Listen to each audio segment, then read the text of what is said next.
On this episode of the Crew One podcast, I talked to Ed Copley.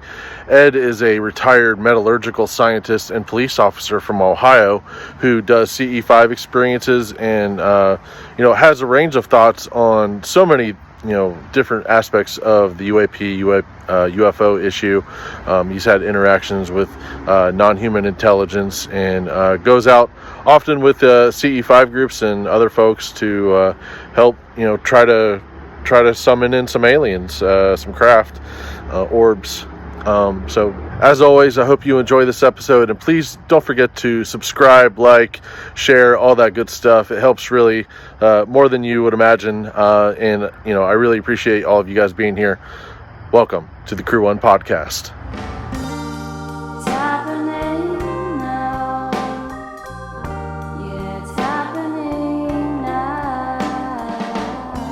Ed Copley, thank you for joining me on the Crew One podcast. I'm so excited to talk to you. I know we a few days ago we had a little conversation, and wow, you're just like an unceasing source of stories, and it's like, wow, you got so much to say about almost all these things, related to this topic of especially like UFOs and UAPs. But before we get too deep into it, I was hoping that you could maybe just kind of give us some background on who you are and what you do for a living and kind of, that sort of thing. Well, when I started out, I got out of high school, I actually started to take electronics at the college level. And pretty soon I had a teacher that got me involved in looking into a metallurgical research technician position with National Steel. So I switched over to metallurgy. So I have a background in electronics. I was always a science buff. I was always interested in UFO related things.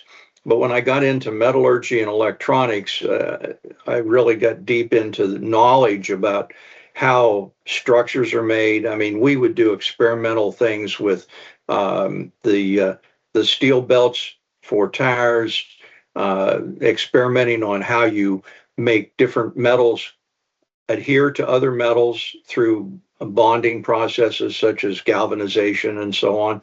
So when I hear people talking about some of these rare elements, aluminum that they dig up and whatnot, I'm a little bit versed in what they're talking about. But as time went on, I ended up working in the steel industry. I got out of the steel industry and I got into law enforcement. As a young man, I had you want to be a fireman or you want to be a policeman, and I had always wanted to be a detective or a police officer, and so I got involved in law enforcement. And when I did, I had a very strange event one night. Middle of the night, I and another officer are in a cruiser, and we're driving along a back alley over in eastern Ohio. And as I am driving along, it's 2-3 o'clock in the morning. Everything's dead quiet. And he and we've got our windows down so you can hear if there's breaking glass or anything. We don't hear anything, but we ended up getting out of the cruiser and standing there in awe and looking up at the sky, because these two things that looked like boomerangs in shape, but the size of a 747, were going over our heads no more than, a quarter of a mile. They were real close. It wasn't like you would expect to see an airplane up in the sky. Absolutely quiet. They were just hovering and floating along. Even if they were some kind of an experimental dirigible or a blimp, there would have been a motor on there with a fan, and you would have heard the fan. We didn't hear anything. We never told anybody about that, but that was one of my real first experiences where I saw something that was unexplainable. I followed Project Blue Book. A lot of the stories about UFOs. I was living in the Ohio Valley when the bridge collapsed and everybody was in an uproar about Mothman.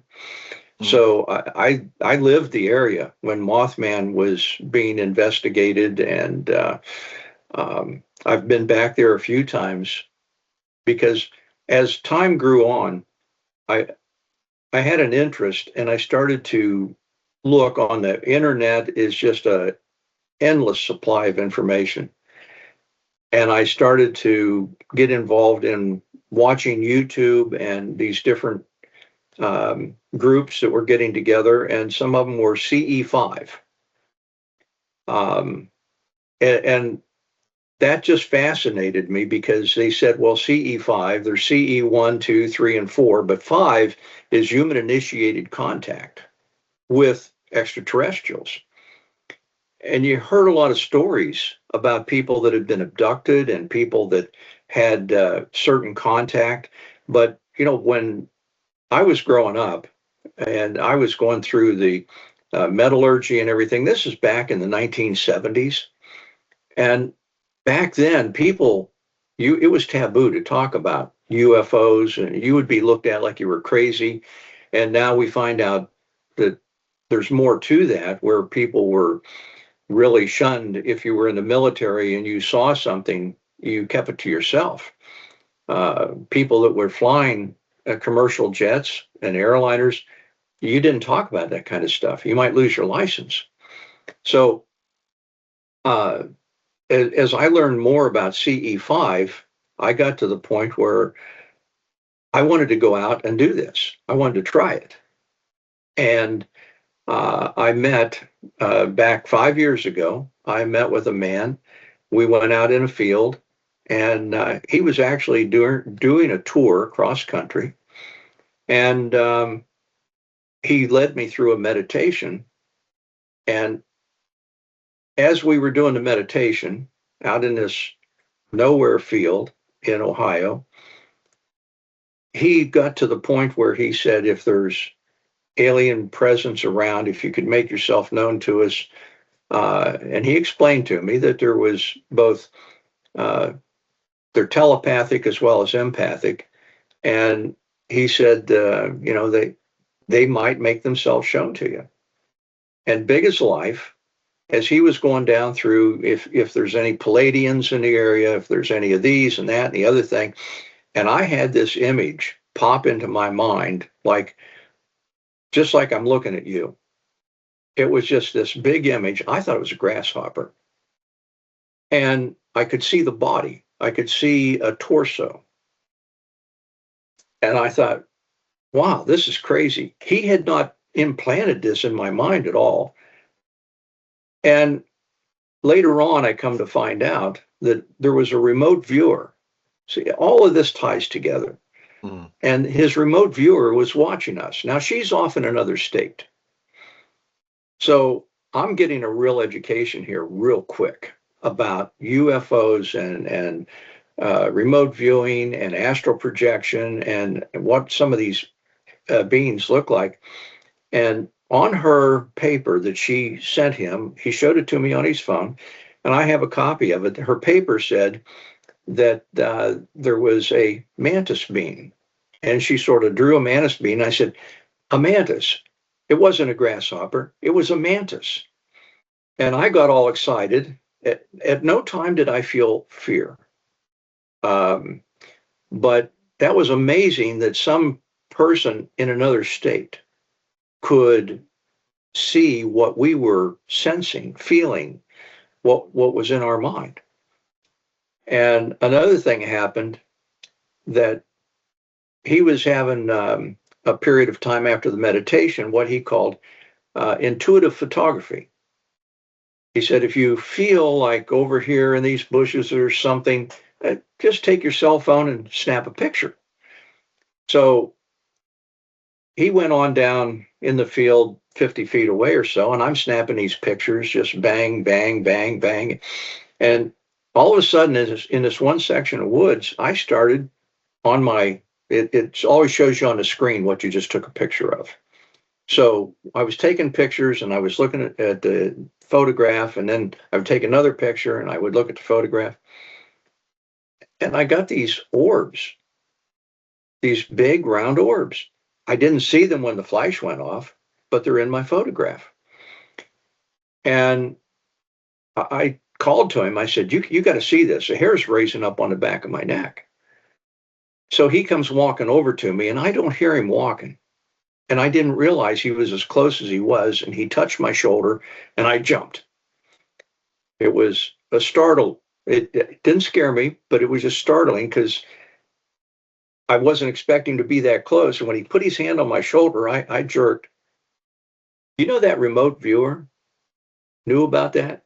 She made a comment. She said, somebody got touched. And I laughed. And I said, yeah, that was me. But one of the things in the photograph, it's possible you can get bugs. And as the bugs flap their wings, they look like a circle. But one of the things that was in this wooded area was a rectangle. And up against a tree, it was translucent, and it looked to be maybe 4 or 5 feet wide and about a foot or two high. A perfect rectangle. Now, if you're a bug and you're flipping your wings around, you're liable to make a circle or some kind of shape, but you're not going to make a perfectly lined rectangle. And I've had this rectangle appear in my photographs about 2 or 3 other times since then. So that was my beginning with CE5 and learning about it. I started to take and go on little field trips. We had a man here in Ohio that he would play a pre-recorded meditation, and we would sit around and we would listen to the meditation.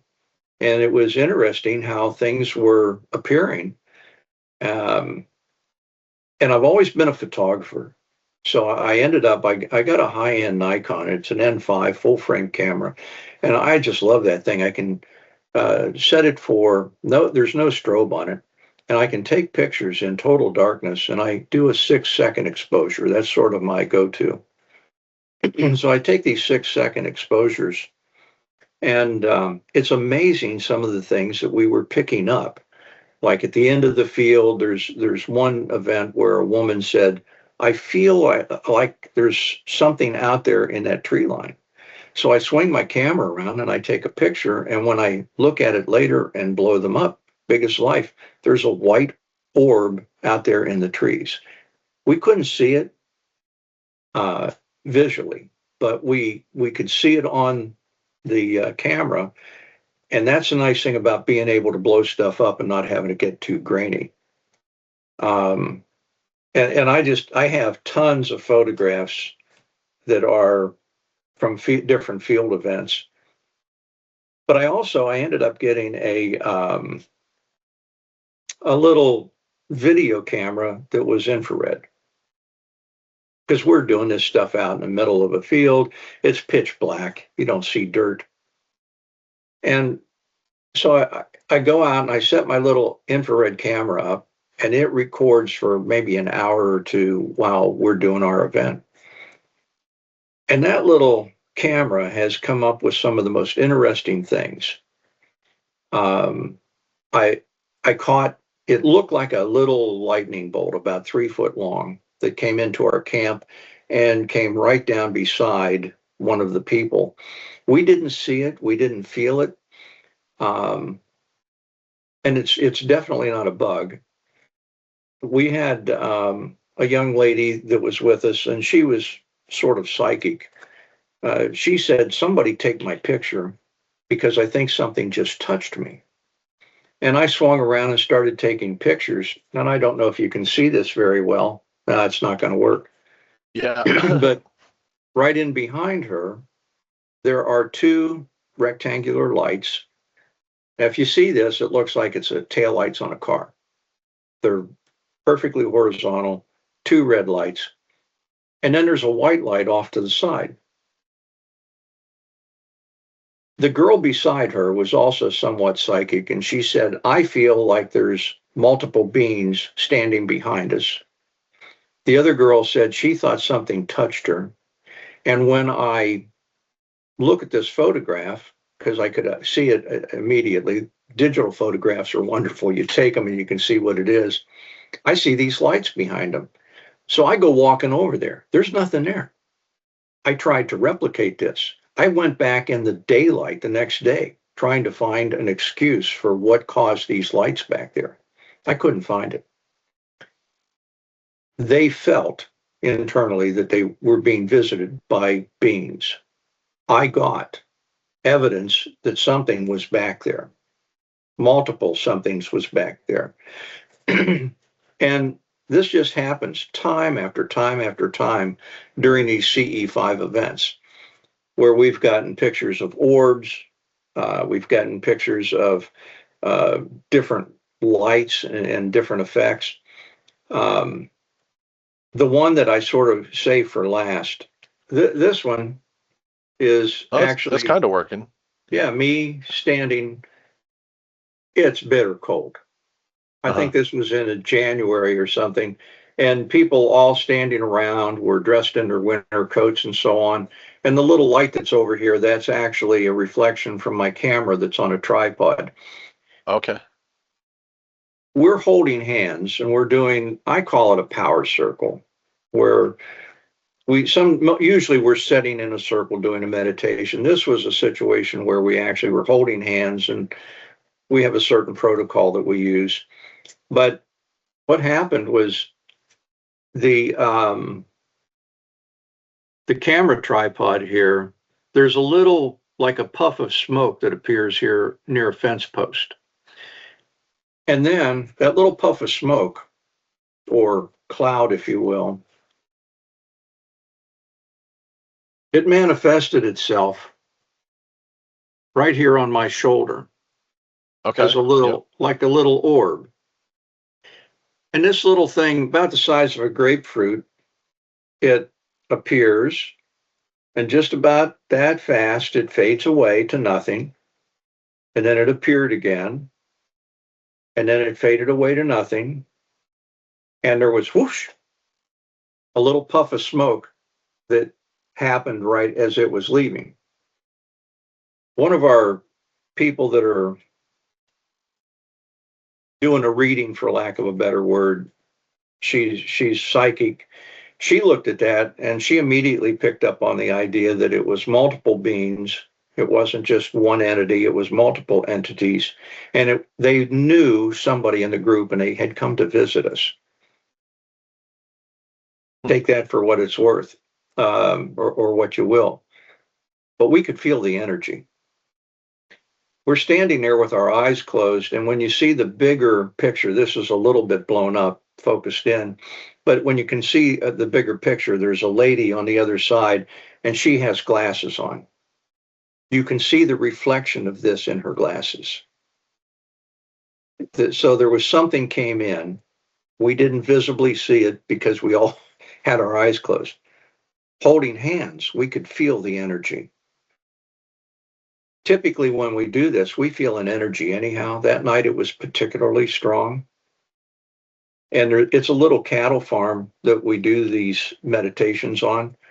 And the person that runs the cattle farm said that the cows that were standing 50 to 100 feet away from us were noticeably acting like they were jitterish about something. And the little cattle farm has had the donkeys go crazy, the dog go crazy when these orbs have been appearing around that little farm. So you get this manifestation of some type of orb, some type of beings that's coming to visit. And at the same time, you have animals out here that are sensing something's going on. You know, how many times you hear the stories about the little child that looks in the corner and talks to the invisible man, to the humans can't see anything. And the animal over here can see it. The dog growls at it. The cat hisses at it. The child talks to it. But we have been conditioned mentally since we got about 5 years old. Well, you have to be in the real world. There's no such thing as these things. Yeah. So I've worked with people. I know you did an interview with a man not too long ago where you were talking about chemically induced situations where you can open up your frequencies and become more in tune. The groups that I'm with, we don't do any drugs or alcohol. And recently I had a woman in one of our smaller groups. She is marvelous when it comes to being able to perceive things. And I have on an app, I have different tones, and tones are frequently used when you're doing CE5 meditations. I have one that she asked me what it was, and I told her it was the Fibonacci frequency. She's familiar with the term. She's familiar with seeing it in textbooks. She had never heard it, but by hearing this, somehow or another, it clicked something internally in her. And I had another tone that I was told sometimes people see a rotating ball, and there's 3 balls in a triangle. And she asked me what that was. And I said, well, this is on an app and it's such and such. And she said, well, I see this like blob of something. It's like molten. And then she saw the triangle. I showed her on the app the picture, and I thought she's going to faint on me. I've had 2 different people now that mentally would, or, through the ears, they would audibly hear these tones, and it would transfer in their mind into a triangular image with these molten balls that are in motion.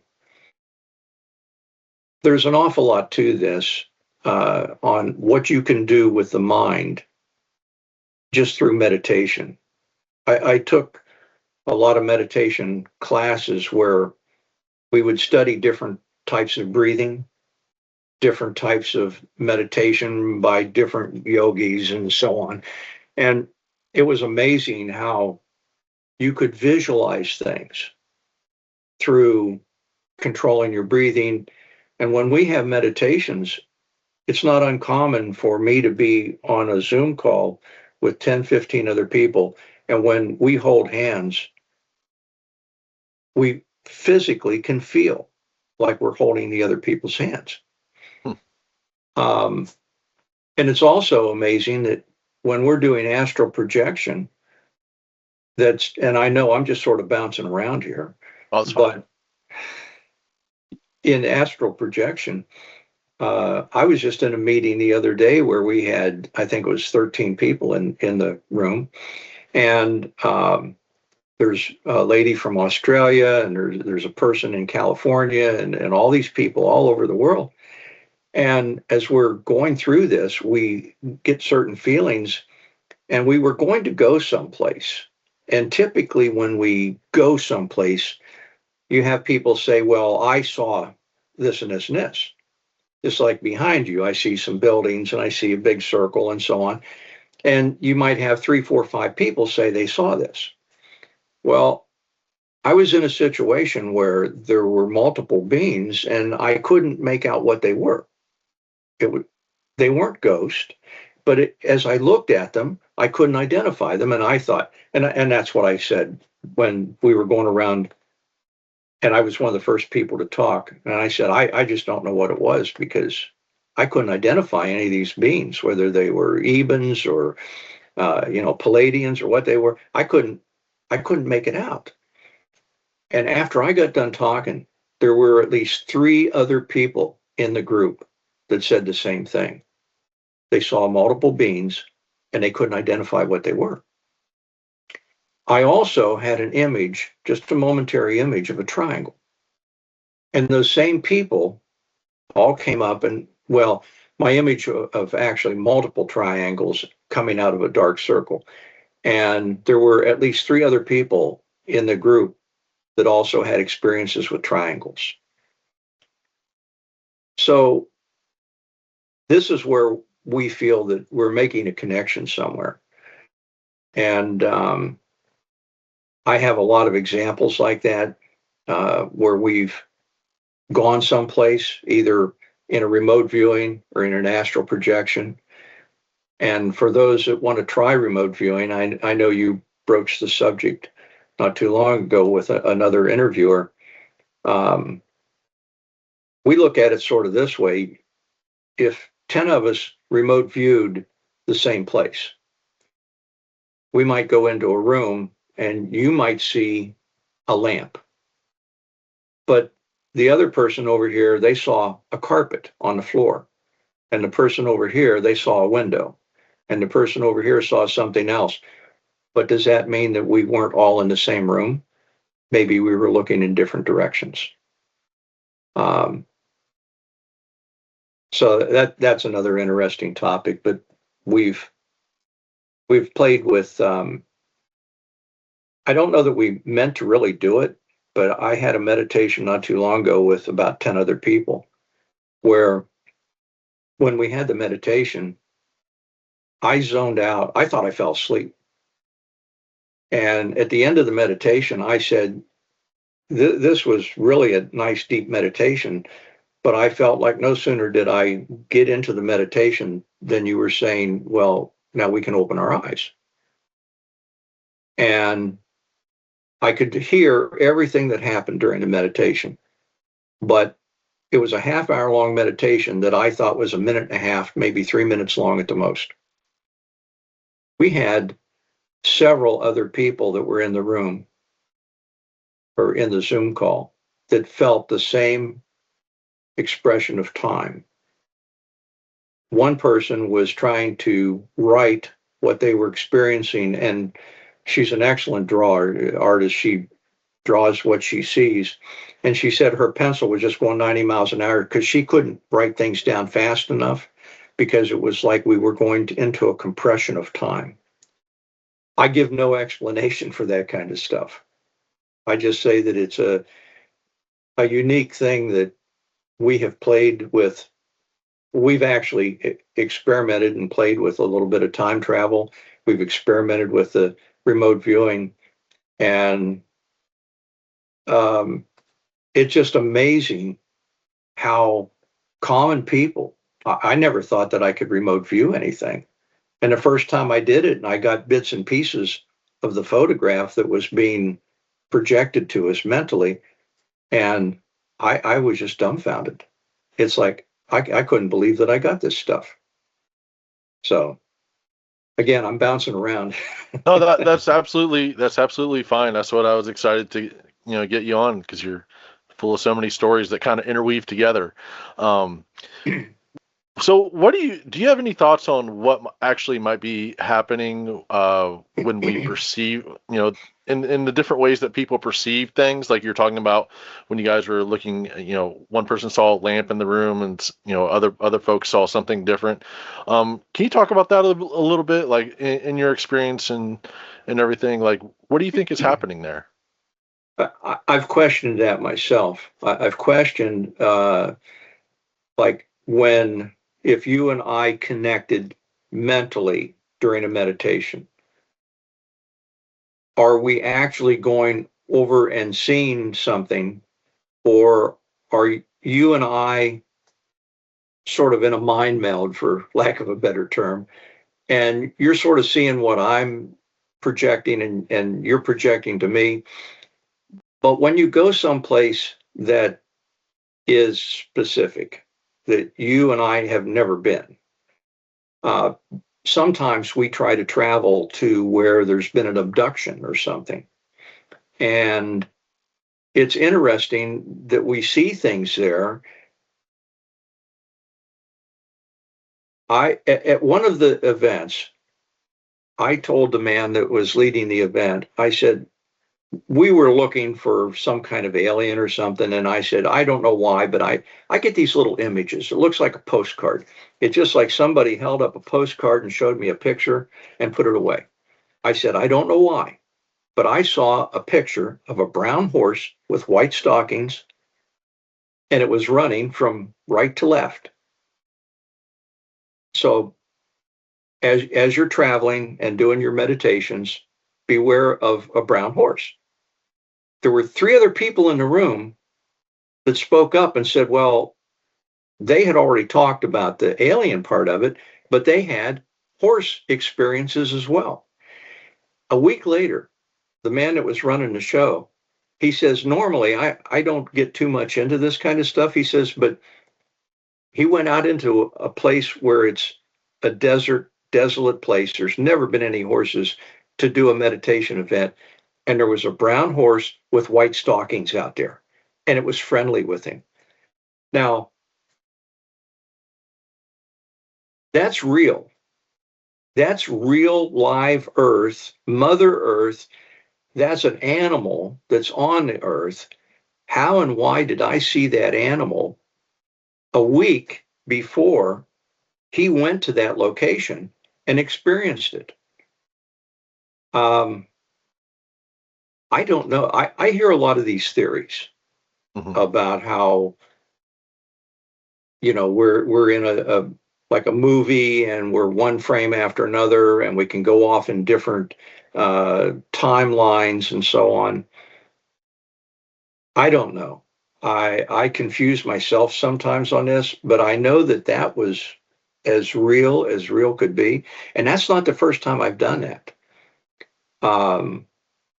But is it CE5? I think it's all tied together. I think our mind ability, and sometimes we have these aliens that leave messages with some of the people in the group. And of all the things that we could talk about, anti-gravity, 0-point energy, being able to live forever, who knows? You could come up with all kinds of high-tech things. But the three main things, and this is something that I really feel is important, and I wanted to make sure that we talked about it, particularly at the end of today, is we have an awful lot of these aliens that are leaving messages with certain people all over different parts of the country, and they're giving us three things. They're telling us that we need to be kinder to each other. And they're telling us that we need to quit polluting our environment. We have a lot of technology where we don't have to do some of the things we do to our environment. And they're telling us to leave atomic bombs alone. Get out of nuclear fusion. I just heard Danny Sheehan recently released a little clip. It went out through Citizens for Disclosure. And it was Danny Sheehan talking about multiple non-human intelligence has been leaving messages. So even somebody in his groups are hearing this, that we need to step away from nuclear fusion.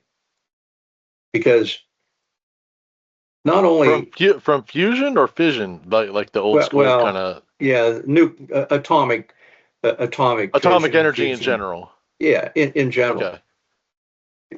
It's my understanding that back in the 40s and the 50s, when we found out that we could put atomic particles together and create a bomb, we had to play with it and figure out how to do it. And we started, China, Russia, all over the world, we started playing with this nuclear material. And as we made these bombs, guess what? The particles, the dust from all this, it's ionized and it's going up into the atmosphere. Well, we have an ionosphere, and the ionosphere is constantly being swept with solar winds, which is ionizing our atmosphere. We've ionized our atmosphere with some pretty nasty stuff during the 40s and the 50s with these bombs, and it's still up there. Well, if you get a cloud layer and you saturate that cloud layer with moisture, then you drop something into it, you get little raindrops coming down. Well, if you have an ionization layer and you pollute that with all of this, the different types of radiation, and that's a science unto itself. What happens when your solar winds come and sweep across the world? You are gradually making that stuff fall back down to Earth, and we see the northern lights. we see a lot of people that have more cancer than normal. We're seeing our whole atmosphere change. Everything from global warming to the amount of lightning strikes we have now. There's certain parts of the earth that there's lightning strikes into the upper atmosphere continuously, and the rates have increased. We're seeing now that, just like the other day when we had, 24 hours ago or so, we had a solar eclipse, and we also have some planetary alignments at the same time. And if you follow that kind of stuff, it seems that the planetary alignments coincide with when we have earthquakes and volcanoes. Because this great big ball of Earth, it just gets a little tremble from this ionization and from solar winds and from the pull. I mean, we can see it in the tide. Just our moon makes our tide go up and down. Well, it also can make the Earth vibrate just a little bit. But those little bitty vibrations make little bitty cracks. And to us as humans, it's a big fissure and it's blowing all kinds of volcanic material up in the sky. To the big ball of Earth, that's just a little rupture. It's not much at all. Everything's relevant when you come to the size of the atmosphere, the size of our Earth, the size of our ionosphere, and the solar winds. The more I get into this, the more I see a connection between all these things.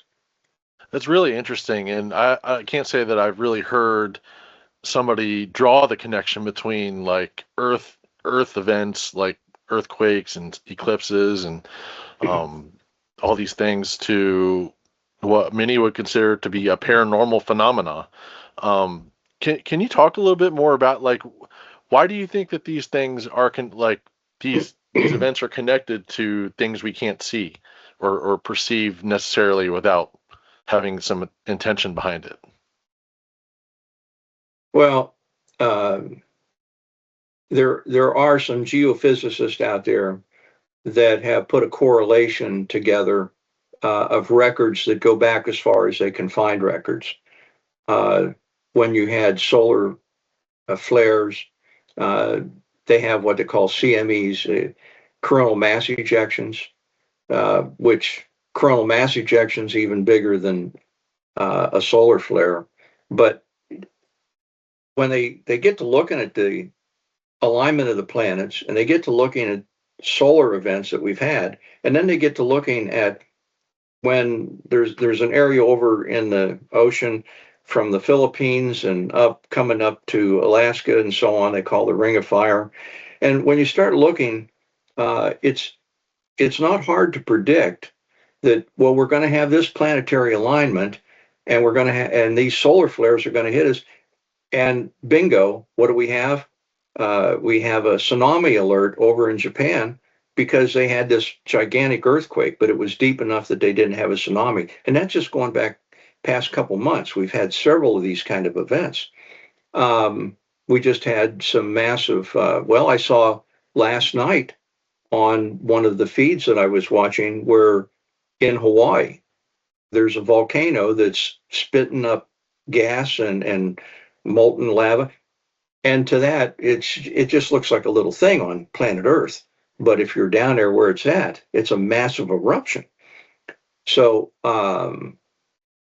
I think that, I don't know, it's almost like the Earth and everything is communicating with each other somehow, just like plants grow.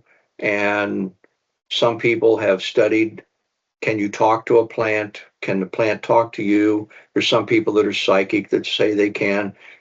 What's to say that these things that we think are inorganic, we think they're rocks, we think it's just lava. Perhaps there's some other greater intelligence going on here. When Three-Eye Atlas, you probably heard about the Three-Eye Atlas came through, and for a while it went behind the sun. Well, when it went behind the sun, there were people that could actually photograph, and they could see that there were these sunspots that were or coronal mass ejections, where there was a lot of material and radiation being thrown out at 3I Atlas. When 3I Atlas went in behind the sun, and when it came out, it was almost, I said it looked like the sun was spitting at it. Mm-hmm. And it was spitting energy at 3I Atlas. And when 3I Atlas came out from behind the sun, it was brighter, it was more intense. It's almost like we charged its batteries. The sun charged 3I Atlas. And it all did that in such a time and such a way that we didn't get hurt from it. Those ejections went on the other side of the sun. Those ejections didn't hurt planet Earth. Interesting. Yeah. I'd heard about the coronal mass ejections, like flaring up when 3I Atlas went around. I didn't realize that it wasn't doing that when it was on the Earth side of the sun. That's interesting. Like perhaps a consciousness of some sort is in play when you're talking about that. I mean, it just calls into question further, like how connected all these things are. And do you have any theories on what 3I Atlas actually was? Do you think it was a big ball of ice, or do you think it was something else? I don't know. I saw pictures where people said they had windows in it and beans inside of it. Yeah, I saw those and too. the internet doesn't lie. Mm-hmm. I think given enough time, because when 3I Atlas first came through, I had people pose that question to me, what I thought it was. And given enough time, there's so many things floating around out here in space that you're bound to have something come through that's going to be different than what it was. You're going to have all these different materials in space, going way back to the primeval atom, if you believe in that you had all these different compounds and chemicals and things coming together and smashing into each other. It's such a dynamic universe. And when you look at other universes, you look at clusters of stars, and they're just beautiful. What Hubble and what these big telescopes have been able to pull in. And when you look at one cluster versus another cluster, they don't look the same. And they're just awesomely beautiful. Mother Nature or the universe has created things. And now we're finding more and more things within those bodies of stars, and we're starting to be able to analyze some of it to find out what kind of chemical elements there are. We're able to better determine the timing on how the universe is expanding. We're getting to a point as humans where I know we think we're pretty smart, Mm-hmm. but I think we're like toddlers. We are like little bitty toddlers just learning how to walk, because the beings that are coming in and they are communicating with us, just the fact that they could get here is so much more advanced than us being able to get there. Mm-hmm. So I listen to a lot of these professors and scientists and people that have degrees and doctorates and whatnot. And yeah, we're pretty smart about things. But we just found out too that there's an end to our sun sort of protects our universe. And we thought that once we got beyond a certain boundary, out there way beyond Pluto and so on, we were going to hit a boundary. And when we hit the boundary, we were going to be in the darkness of space, and it was going to be cold and nothing out there. And all of a sudden, we started getting transmissions that said, oh no, there's all kinds of stuff going on out here, and it's hot. Mm-hmm. So our perception of what space is, all of a sudden here, as smart as we are, our perception of space has been wrong. Mm-hmm. And again, we're getting way off CE5. No, I mean, we don't just have to talk about CE5. Yeah. I mean, that's just one character in this whole drama. Yeah, it's why do you think that meditation is kind of the key to unlocking these experiences, perceptions? Why do you think that it's meditation? Well, I mentioned before about drug induced, chemical induced, Hmm. uh, and I know a lot of people want to play with that and have had results. And we go back to native tribes and Indians and so on, that you'd sit in the hut and you would smell the smoke, or you would drink the drink, and you would be able to meet the spirits.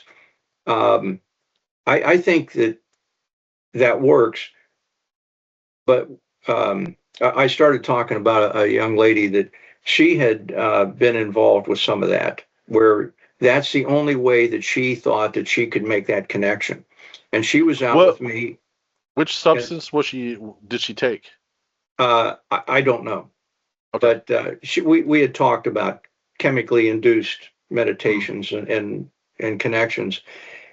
And when she was out with us, there was four of us in a little circle, and she sort of went in a trance, and she started just spitting out gibberish. We couldn't understand what she was saying. Mm. And what was happening was she felt a connection with a craft that was coming up out of the ground. And she said it was about 100 foot long and there were beans in it. And so we calmed her down a little bit. She broke the connection. She said, I felt that feeling before, but it was always when she was using some kind of chemical. And here we are, we're just plain Jane using our brain. And she's got this connection and it scared her. And we sort of took her by the shoulder and said, you're with friends. There's some more things we do to try to make sure that we have our spirit friends with us, that we don't just willy-nilly go off, because there are bad entities out there. Hmm. There's evil spirits as well as good spirits. And so we calmed her down and we said, well, we can't understand what you were saying. Could you tell us, or can they tell you what they were trying to say? And here again, of all the things they could say, they said, we're here to teach you how to love. What a message. Yeah. You know, And and that's not a message that's, just that you only hear from them. I mean, that, the primacy of love being, the primary force of the universe, the thing that makes everything tick, is pretty prevalent, in a lot of the stuff that I've kind of read and listened to, um, and that, it's kind of the duality of the universe is kind of like love versus fear, that all things can be kind of traced back to those things. Um, what do you think of that? Like, what role do you think that love kind of plays in the nature of the universe and these interactions that people are having? well, I think it goes back to our attitude. Um, in Hopkinsville, Kentucky, when um, an alien craft crashed many years ago in a farmer's area, and the beans came up near the house. I think they were in trouble and just looking for help, or who knows what. But as they approached the house, the farmer shot his shotgun through the window to try to shoot them out in the yard and kill them, because he was afraid of them. Um, and we have a tendency as humans that if we see something that we can't recognize, and maybe it's ugly to us, we want to kill it, we want to hit it, we want to strike it, we want to knock it down. Um, I think the universal message of trying to just love, and I don't, and we need to define love there. We're not Mm. talking about the huggy bear, kissy face love. We're talking about just loving your fellow humans and appreciating them as a human being, and giving them um, the benefit of the doubt. No matter, I always said, I don't care who the person is that you meet. It can be a person on the street that literally lives under the bridge, and they're dirty, they smell, they know something you don't know. There's something, some little tidbit of knowledge that they have or experience that you don't have. And and the person that is highly educated, they know other things too. But we're all human beings. And we have a tendency as humans to fear what we don't understand, fear what we don't know.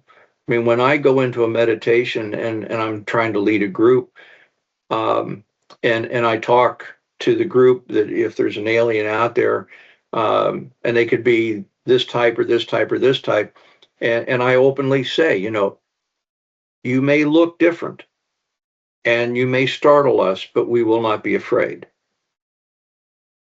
And all too often we have this attitude. The psionics people come to mind that, and I've done psionics meditation, and I've had results with psionics meditation. You know how I compare psionics meditation and what they're doing? It's like you call over to your neighbor, in this case is an alien, and you get their attention. You've got a dog whistle or you've got a meditator, and you get their attention. So they come over and they're over at the fence line. Okay, what do you want? So then what do? You say, well, come on over, get closer. I've got hot dogs on. And then when they come across the fence line and over closer to you, what do? You shoot them. And in psionics, you get these crafts to come closer. They've identified about 9 different types of crafts that they've had come in. And the whole purpose of that project, and I know I'm really stepping on a lot of toes here, but the whole purpose of that project was then to intentionally down those crafts so that you could try to reverse engineer and find out what makes them tick. And apparently there's a lot of different types of crafts. So there's a lot of different kind of engines and a lot of different kind of propellants and a lot of different kind of beams inside the ships. And there's a lot of different kind of metals, exotic combinations of metals. So I'm sure that it's interesting to us, but every time we look at something as mankind, it's what could we do with it? And how could we use it to better our armed forces? Mm-hmm. That's always what it seems to come down to. Like, how can we turn this into a weapon or, make us safer, Yeah.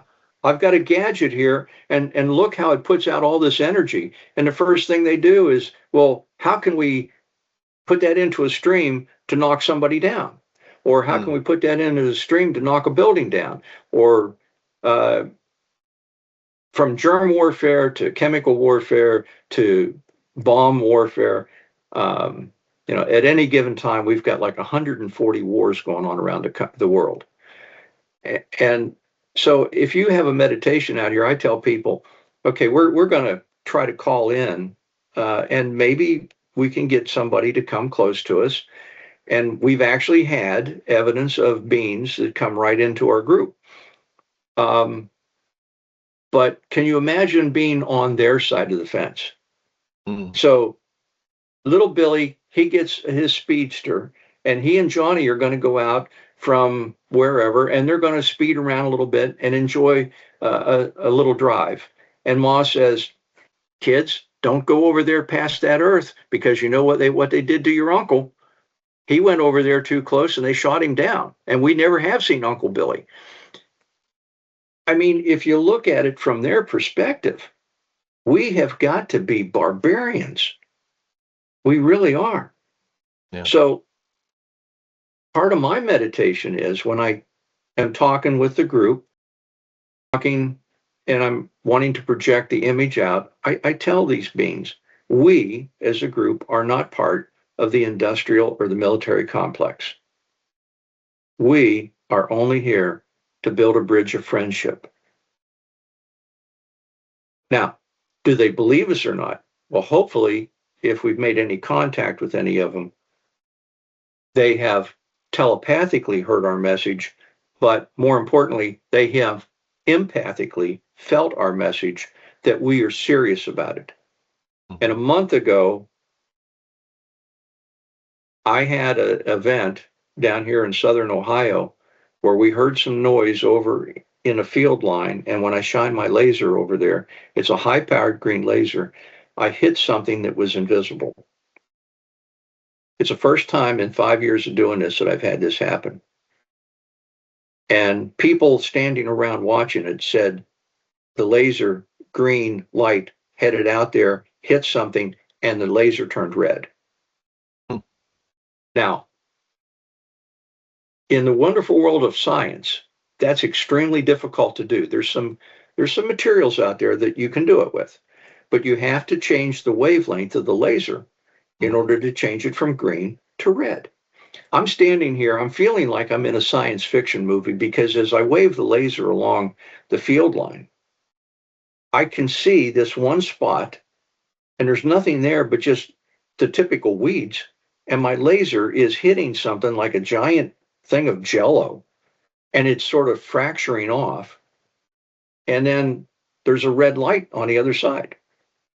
So there's a man with us and he goes up there.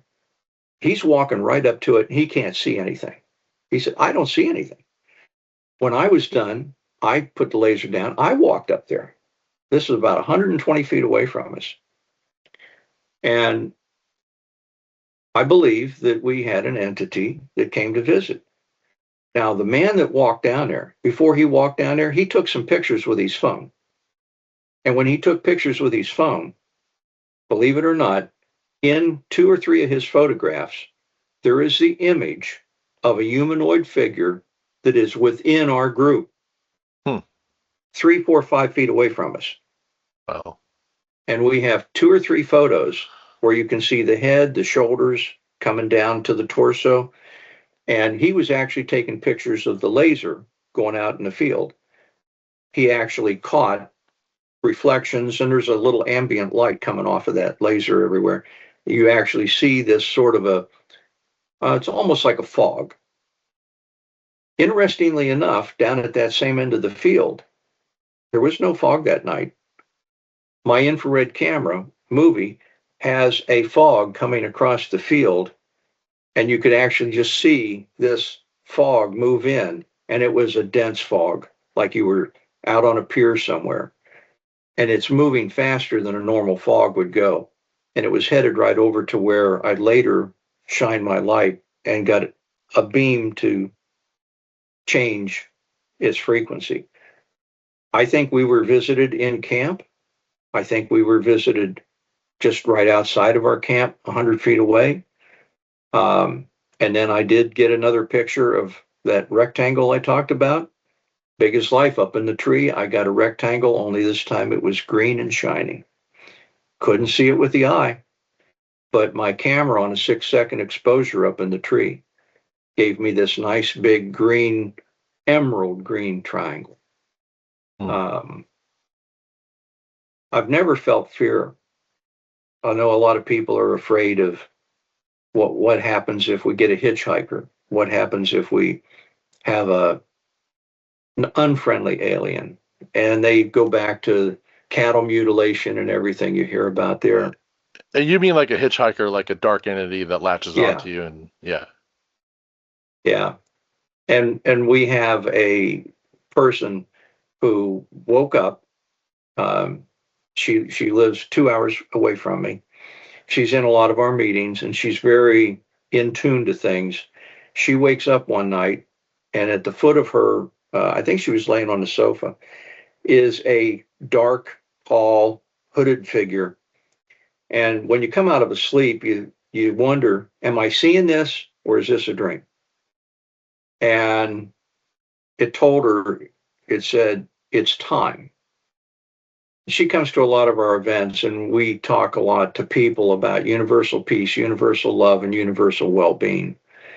And this being said, it's time. She felt no fear from it. And it was there long enough that she managed to reach around, grab her camera phone, and took a picture of it. The picture's somewhat blurry because it was quickly taken and it's right there in her bedroom. but big as life. You can see the figure, and you can see the sort of a tortured-like face. And then there's a second being beside it that has more of a bird-like head. And that's not the only photographs that we've taken. I was at an event, well, down with the people at when we were investigating Mothman and the TNT bunkers down in West Virginia. And we were sitting in a group, and a man over across the group after the meditation, he said, I think that I felt like something touched my cheek. And I held out my hand and I said, it was your left cheek. And he said, yeah. How did you know that? I said, because I could see the figure standing beside you. Beside him, sort of like in a movie, there was this figure that was about 7 foot tall. It was very tall. There was no distinguishing features, but it was like a pillar of energy or something between him and the person beside him. So I knew where this pillar of energy was, and that was sort of like a cloaked, if you will, figure. And I've seen that pillar of energy or that cloaked figure multiple times, because inside the TNT bunkers, when we were doing meditations in there, I shined my little infrared camera out the door. And at one point, there was a human, sort of a head and shoulders type thing that went across my camera. And at one point, when we took a break, I and one of the other guys stepped outside the bunker. And when we came back in, he was about 5 feet in front of me, and I had my little headlight on and just pointed down at the floor. And I could see as if he was walking in front of me and, say, puffed on a cigarette, and you would see a little roll of smoke. And I asked the people around, I said, did anybody see fog or smoke or anything? Nobody did. My camera caught it. I could see it because it was in my little headlamp. But, and we don't know what it was. We don't know whether it was extraterrestrial, terrestrial, a ghost, a poltergeist. We don't know what it was. We could feel its presence.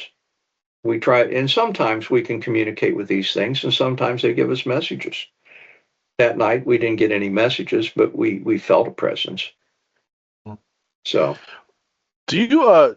I mean, it sounds like you're having experiences, with both, aliens, even certain types of species, the Pleiadians, the mantises, but also like ghosts or apparition type of entities.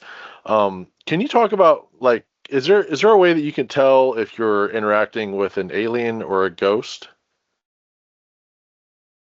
well, the biggest thing that I can say is we're out there trying to open up our spectrum of vision, our spectrum of receiving and sending. And I think that people that have passed away, ghosts, I think that they're out there and sort of close to or within the same kind of spectrums. Because we have had even Bigfoot. Of course, a lot of people associate Bigfoot with the UFO situation, but we've had people that recently had a death in the family, and we would have experiences, but the experiences seemed to home in on that person. Other people in the group didn't see it, didn't feel it.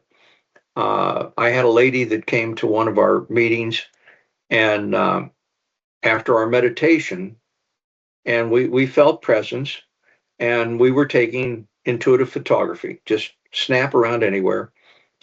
And this woman with her camera phone, there was a big tree here, and she took a picture of the tree, and all it was bubbles. You couldn't see any of the tree. It was just like nothing but orbs. And I went over, I took a picture of the tree, worked fine. When she had her phone and she would try to take a picture of her foot, it worked. She'd take a picture of her neighbor, it worked. She'd take a picture of the tree, it was nothing but orbs, balloons, bubbles. Oh. we and she was the only one that happened to, because we all gathered around her and started with all of our phones and different gear, and she was the only one that experienced that phenomenon. And we really believe that uh, we have no good scientific basis for this, but we just believe that it was her husband, that he was with her that evening and he was showing himself, and he only showed himself to her. Mm. Um, And her but camera.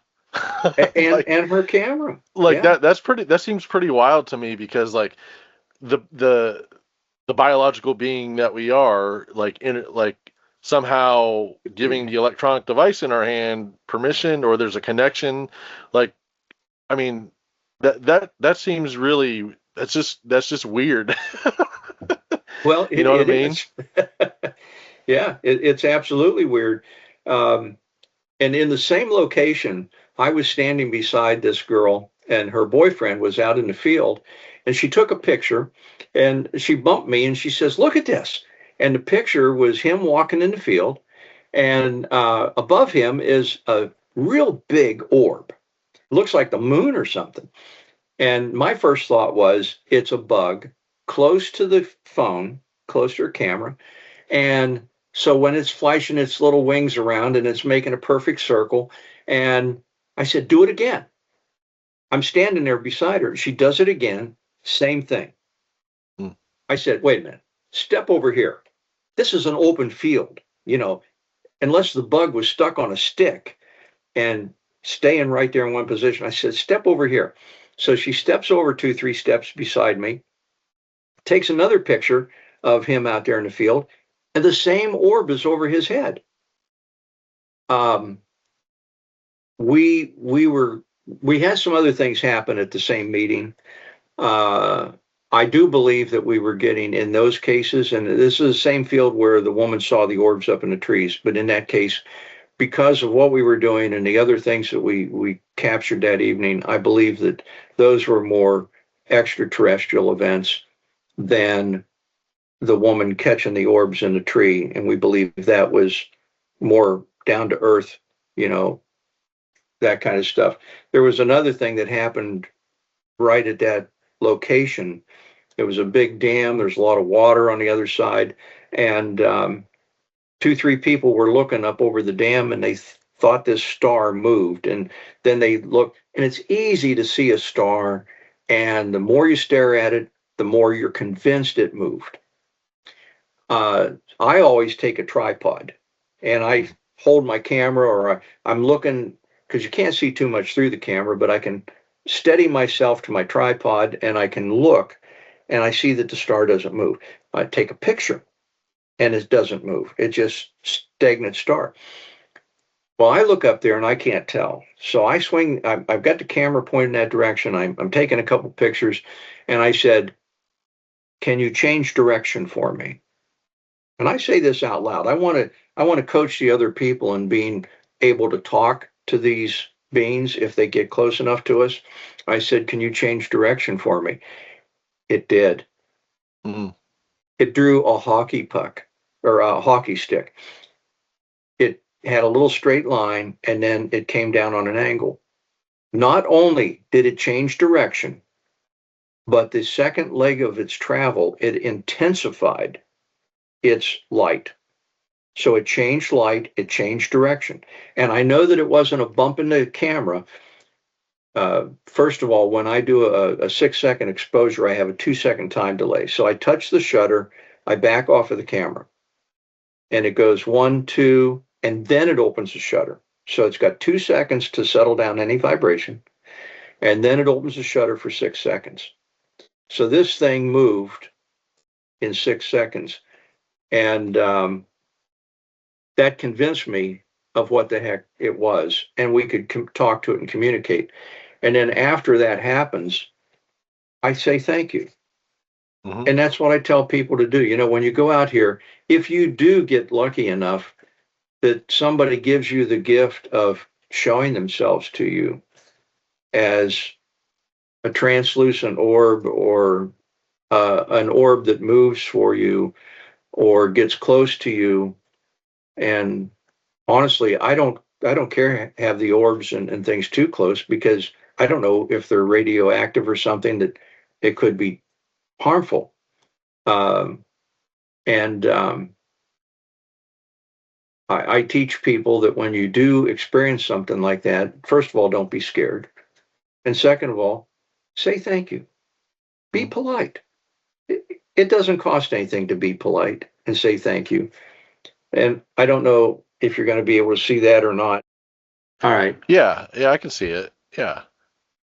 So, yeah, that's the little thing. And I put a lot of intensity on the photograph. So that's what the white light is down at the bottom.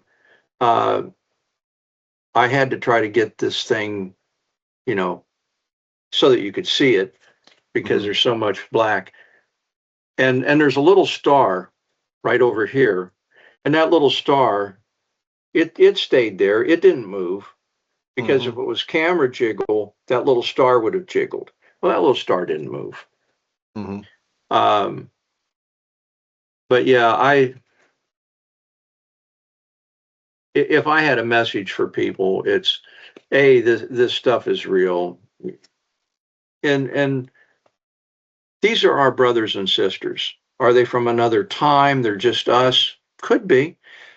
Some of them might be. Are they anybody that says, well, aliens are this or aliens are that? No.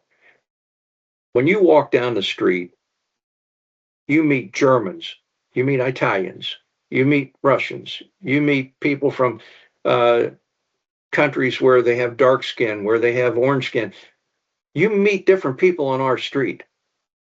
When you go out and you're trying to visit the universe, you're going to meet not just different humanoid type beings, but you're liable to meet beings that look like insects or look like a blob or who knows what, look like a rock.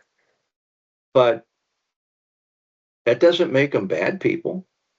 And if you go out with the intent that I want to go and I want to take my spirit guides with me, and we're looking to build bridges of friendship with beings that are peaceful and loving and willing to have a two-way relationship with the friendship, you're going to run into beings that are on the good side, if you will. And then some people say, well, these beings in spaceships are devils. They're wicked. They're liable to damage us, hurt us, kill our world. Sounds like fear. It is. This thing here is from back in the, I don't know if you can see that or not, but anyhow, it was a wood carving. If you hold it closer to your face, I think it works then. It was a wood carving back in the 1500s. And it was a war that went on up in the air. And they described all these different types of ships and things that were in the air, and they were battling each other. This is back in 1500s. If the battles were going on back then, first of all, I have my own idea why they might have had battles, but you have Beatrice Royale. She's a astronomer, and she's with the Nordic Institution for Theoretical Physics. So Nordic as in Nordics, or Nordic as in Norwegian? Norwegian. Okay. So they're studying these big photographic plates. This is a big photographic plate that they put under the telescopes back in the 1940s and the 1950s, and they would giant images and expose them to the heavens, and they thought they were getting little particles of dust and stuff. She has written 2 articles now that has been reviewed by her peer review, and they have published them. which is a big deal in the science community. She estimates that back prior to the Sputnik, prior to us ever putting a thing in orbit around the Earth, there were somewhere possibly 70 to 100,000 of these little somethings in orbit around the Earth. Well, if you have an intelligence out there that can put 70,000 somethings in our orbit, probably to watch us, I mean, why else would they be there? These these entities, these beings, they had the power. They could have wiped us off the face of the earth a long time ago. So I don't believe that. Now, there's a few out there that might not be friendly, but the bulk of what we are seeing and experiencing, we are far more aggressive toward them than they are toward us. Yeah. Um, And you mentioned the psionic thing with the dog yeah. whistle, and there's been reports that you know these are sketchy reports, but there's been reports that the President Trump has actually authorized these types of operations where somebody goes out with the dog whistle and they. I need to first I need to understand what a dog whistle is, because I've heard this term and I don't really understand what it is, but that he's authorized this operation where guys, agents of some sort, probably some three-letter agency, go out with a dog whistle, call in the things, and they start firing at them. That this is like happening now, which seems just ridiculous in so many ways. Yes, I agree, and that's why I say that humans um, are just nigh on to being Neanderthals about this whole thing. Um, why would you call somebody in to get them close to you and then cause them to crash so that you could do whatever? Yeah, Whether you want to study the beams that are on the craft, you want to study the craft itself, and the whole idea of, well, even back when they were doing Project Blue Book, you had people out there that were capturing UFOs that had crashed for one reason or another. Fact of the matter is that 1500s wood carving that they did of the war that happened up in the air. mm-hmm. In that carvings down in the bottom, there's a couple little crafts or some smoke coming up where there was a crash. So and today you have archaeologists finding things under the ground in different parts around the world that they can't explain, and they think it was a UFO. And I mean, look at the Skinwalker Ranch.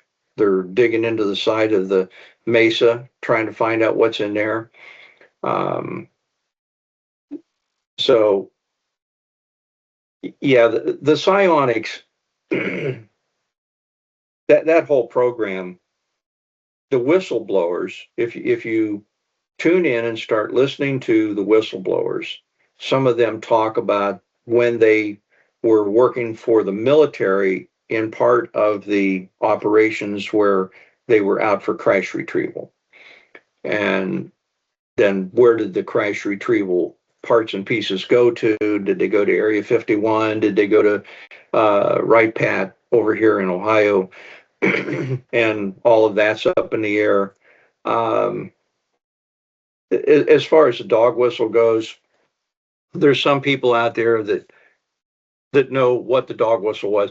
I use there's certain frequencies that can help open your mind, can help open the third eye, and there's Like certain frequencies. binaural frequencies. Yeah, that kind of stuff. Yeah. And there's been frequencies that have been detected or by researchers around Mount Shasta, where Mm. you see a lot of UFOs, around where they had crop circles.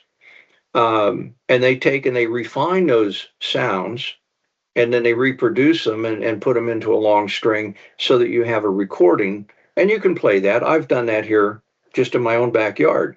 That's how I got one of the rectangles that appeared in a tree in my backyard.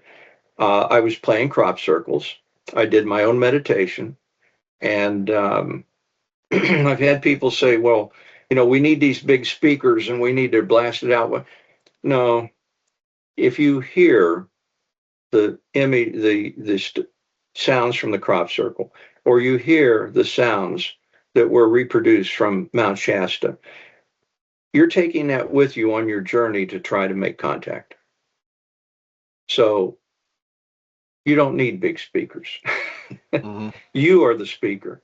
And we had one person, well, we had a group out west that they met with a being, and the being said, well, you're welcome to come back anytime. And they said, well, how do we reach you? And the being said, you know how, because it's in your heart. Mm-hmm. And this is the spirit energy that we open up during our CE5 events and connect with the spirit beings, with the other people in the group, and then we try to travel. All I can say is it's successful. Yeah. We're reaching different entities at different times. It's just like if you went on a cruise, you would run into somebody in one country and another country, and they speak different languages. They have different color skin. It's the same way anywhere else you go. And I think that that's why we see and experience so many different types of crafts and different types of beings. Yeah. You mentioned earlier opening up the power circle that you open up your CE5 Yeah. meditations with. That's an interesting. I've also had experience, with opening and closing a circle in the context of a CE5 meditation. Um, what do you think is happening there, and what exactly are you? What is the power of the power circle, and what kinds of things about the people doing it? What about them affects the experience, and how do you make sure that you're doing the right thing to meet the kind of entities that you want to eat or meet? Well, that's an excellent question, because I had one event where there was a guy that I'm not going to say he was looking for satanic involvement, but he had a lot of negativism, and the whole evening just didn't go well with him in the group. Um, I have several people, particularly the people that seem to be on a little closer frequency um, to some of these beings. They'll take their shoes off. It can be blistering cold out. They want their shoes Hmm. off because they want to be Grounding. grounded. And there's a whole Hmm. science to that. Um, they even have shoes and socks that have copper threads in them, and shoes that have copper buttons in them that help ground you to the earth. And there's something to be said about standing on Mother Earth and feeling that vibration. I usually do two meditations. The first one is sitting around in a circle in lawn chairs. Um, some people lay on the ground in a sleeping bag or something. I sit in a lawn chair, and the people that sit with those anti-gravity chairs and their feet up in the air, I tell them, just for the start of this, go ahead and put your feet down. Hmm. Let your feet touch the earth. And then later on, when we do a second meditation, standing in the circle, um, we talk about the sensation of letting yourself feel like you have tentacles or roots going from your feet down into Mother Earth. And trying to, well, you've probably heard that all planets have a vibration. Hmm. Mother Earth has a vibration. And you're trying to feel that vibration. You're trying to feel that energy, and you're trying to let that energy flow through you. And then you're holding hands with your neighbors. So you try to get the circle of energy going from one hand to the next hand to the next hand. Something I like to do with people too, and I feel this right now. I got my hands about a foot apart, and I can feel the energy between them.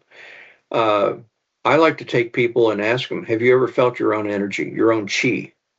Mm. And if not, I want you to bring your hands to, rub your hands a little bit and then bring your hands together and pretend that you have a ball between them, and you can feel that energy.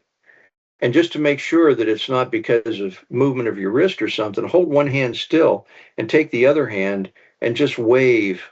And you can feel the wave of energy in the palm of your other hand. And people's eyes get big. It's like they've never felt their own energy. We are all electric. Every little atom in us depends on positive and negative electrons and protons going around, little bitty miniature solar systems. You've got a gazillion of them in you. And they can put a helmet on you and they can see what part of your brain is firing, where all of your synapses going off. So when you get this feeling of energy and then you get it in the group and you open the bigger energy up of your spirit, all of a sudden you've got a tunnel of energy going down into the earth and coming back up to the cosmos, if you will. And you can't see it. I've had people tell me they could see it. I've actually had people that had their eyes closed and we're in a dark environment and they would see something like they saw a light through their eyes and they would have to open their eyes for a moment to see where the light was coming from. And there wasn't any light anywhere. But that's how real this starts to get with people and how intense it starts to get. And we have had events where, like I said, that one event, we had like a lightning bolt come in right beside us.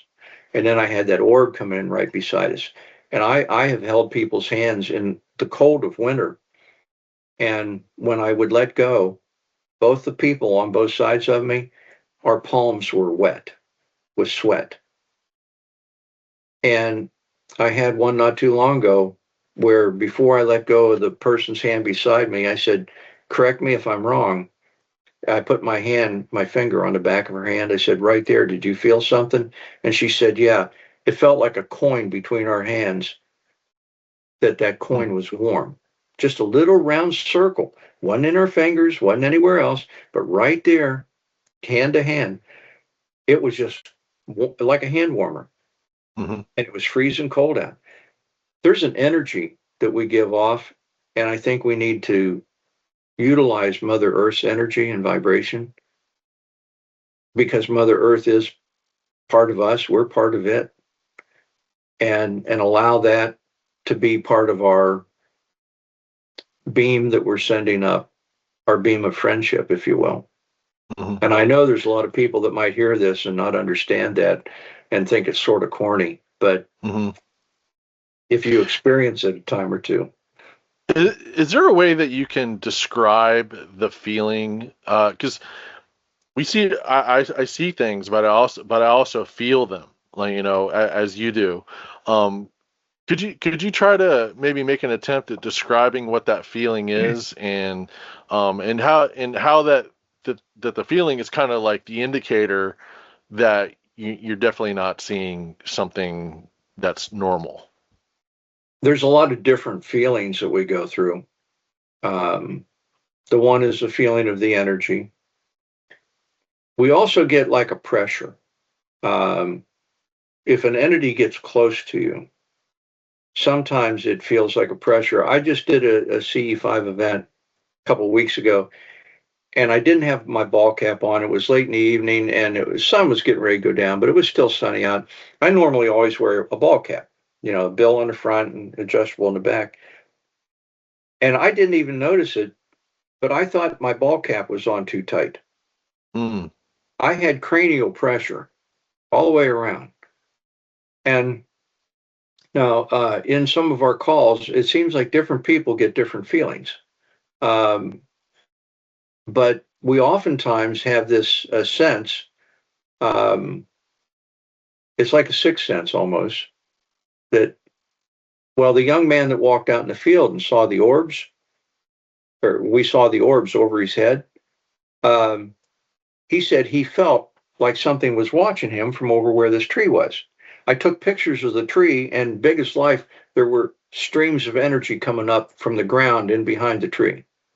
It was like something, you put a light back there and shine lights out, and it was coming up from the base of the tree. And that was the tree that he felt or perceived. That kind of a feeling is a lot different than the feeling of pressure. It's a lot different than the feeling of energy in your hands. It's a lot different than the feeling of uh, growing roots down into the earth. Um, so I think just the category of feeling is there's a whole gamut of different kind of feelings, and not everybody gets the same feeling. And sometimes it's that deep bone chilling Mm-hmm. feeling that you get.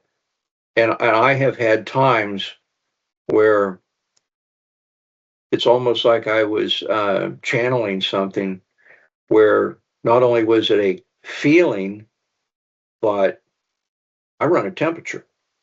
Mm-hmm. And I had one event where I was given a little talk and it was on a Zoom call. And I was getting so hot here in my little office.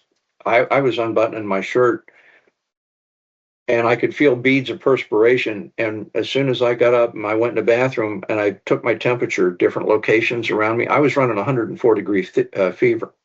Oh wow, that's serious. That fever came on me just within 30 seconds.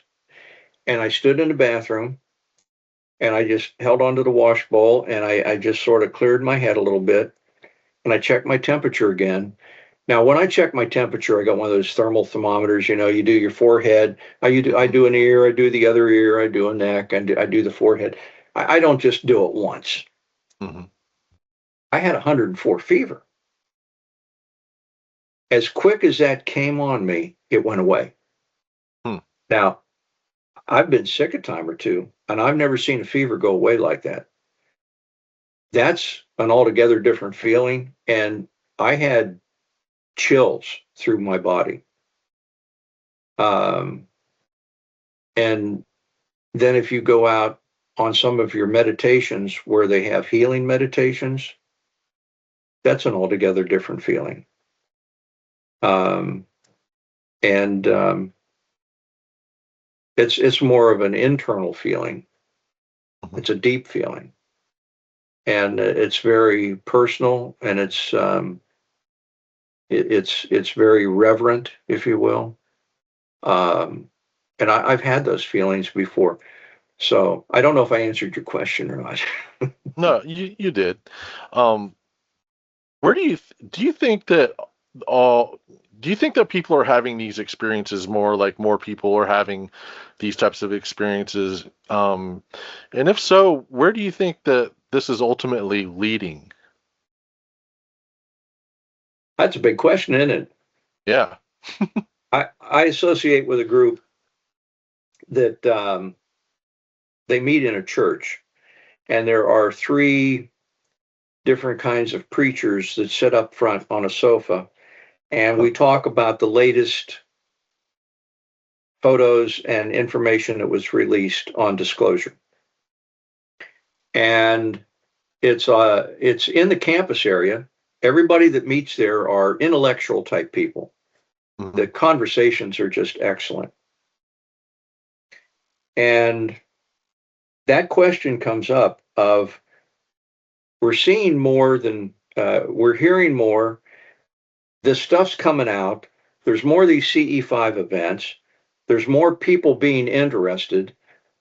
I know that on Citizens for Disclosure, as well as the Ohio CE5 group, we continuously now are getting people that want to join the groups. If you listen to the geophysicist, they talk about the Ring of Fire, the volcanoes, um, the earthquakes, and then they pull up the national and the world graphs of how these volcanoes correspond to these earthquakes and how we're in a 2-year cycle of all of this planetary alignment. I hear people talking about the Great Reset, that we believe that archaeologists are finding things that shows that there was an intelligent life on Earth and then it got wiped out. And then so many, some say thousands of years, some say millions of years, whatever. But after a great time period, and then you have another evolution on Earth. And they're finding bits and pieces of potentially very intelligent people on Earth or beings on Earth. Maybe they didn't look like us. I don't know. So the concern is by some that maybe we're getting ready for another great reset. Now, why are we having so many people that seem to be receiving and communicating with NHI, non-human intelligence? And is there a purpose behind this? I'll throw out a big theory. Absolutely. We have archaeologists that every once in a while find these giant caves where, this cave system would have supported 2,000 people. And during the great flood that Noah had the animals on the ark and so on, maybe there were a couple thousand people in these caves. And the indigenous people around the area said, well, it was the sky people that came down and showed us how to do this. Are we seeing the sky people visiting the humans that are gradually degrading our planet to the point of self-annihilation? And are we getting to a point where these non-human intelligence are willing to join with some of the people on Earth and help protect us from ourselves, be it a nuclear war, be it the giant tremor that blows up the Earth with molten lava and earthquakes, be it whatever the situation is?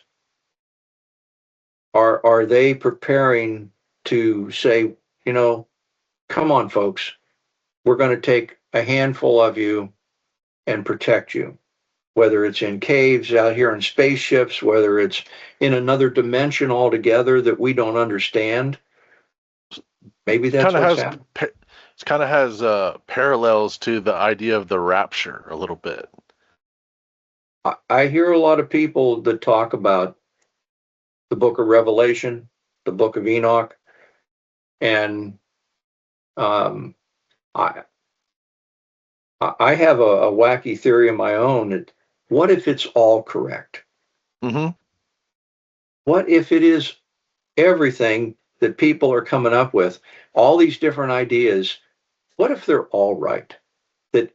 Because we have so many different types of beings, we have so many different types of ships, we have so many different types of energies, we have so many different possible layers of our personal existence right now.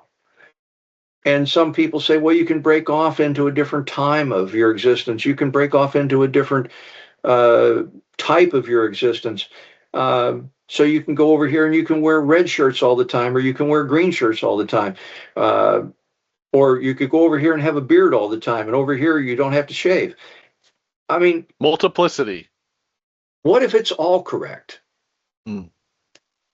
And it's kind of like you're seeing, I mean, all these different influences, and people have different perceptions on the same thing, almost like looking at the tree in the photograph. Like, some people will see it, some people won't see it, some people will see, instead of a tree, they'll see a rock or something like that. I mean, and it probably depends a lot on the context of who the person is, and this seems to be proving out in your experiences, like what the person sees and what the person perceives has a lot to do with who they are and where they are at, kind of in their spiritual journey, or journey to connecting with their higher selves, however you want to frame it.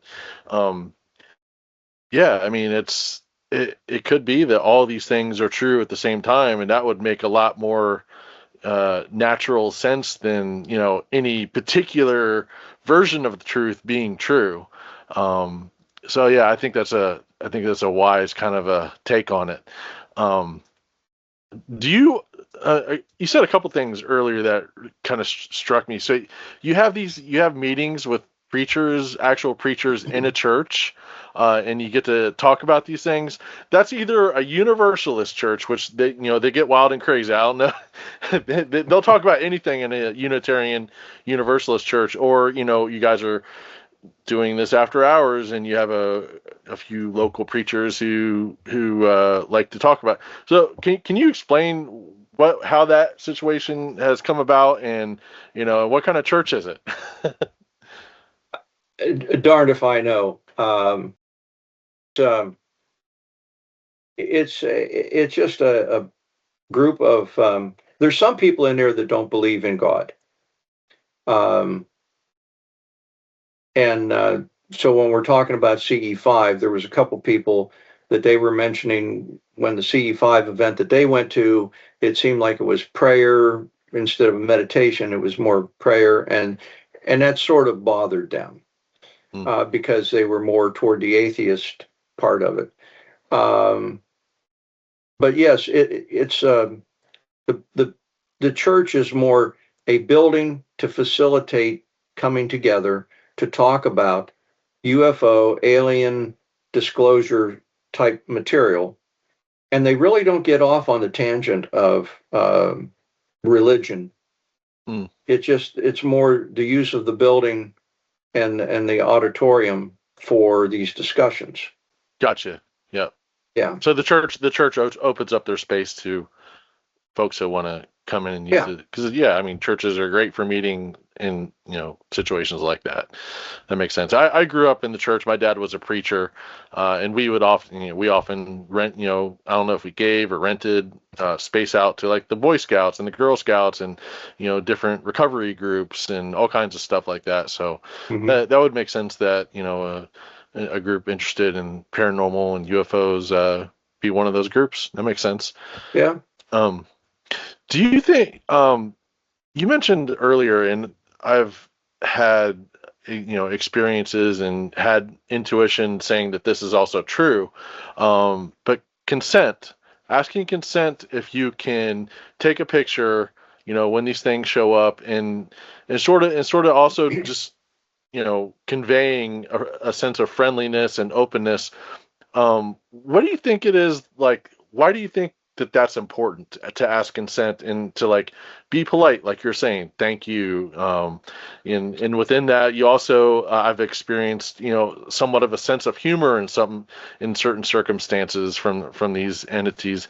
So why do you think that these like very basic emotional kind of transactions are? Why do you think that that's important to these aliens or entities? Well, if I'm trying to make friends with you, and I meet you on the street and we talk a little bit, and I sort of like you, and I say, "Hey, do you mind if I get your photograph? Do you mind if I, Yeah. whenever somebody comes up, and they say, can I take a selfie with you?" Um, it's just a little bit of you're trying to express to them that you're not a violent person. You're trying to express to them that we're encouraging universal love, universal peace, universal well-being. And of love and peace, those are pretty much self-explanatory, but the universal well-being is the one that I think needs more explanation, because universal well-being is when you're doing something and you're not doing anything wrong, but you're doing something that you're ticking off your neighbors. Mm. You're offending other people by doing this. And yeah, there's nothing wrong with what you're doing. And you get that from a lot of people when you approach them and you say, hey, why did you do this? Well, there's nothing wrong with what I did. No, but what was right about it? So if I'm trying to impress on you that I want to build a friendship bridge, I need to be polite with you the best that I can. We have people that have met groups of aliens or a alien, non-human intelligence, and there was one out west. They had a meditation. They got an entity to come and visit with them, and it was right there on the ground. And they started talking to this person, this entity, and the entity, could we be friends with you? And nah, not really interested. Turn around, and walked away. Hmm. It was like, nah, I really don't have any interest in you. Um, At least they're honest. well, we It's like some of the aliens that came down and needed some human eggs, sperm, donors. There's an awful lot of people that have been abducted for reproductive rights.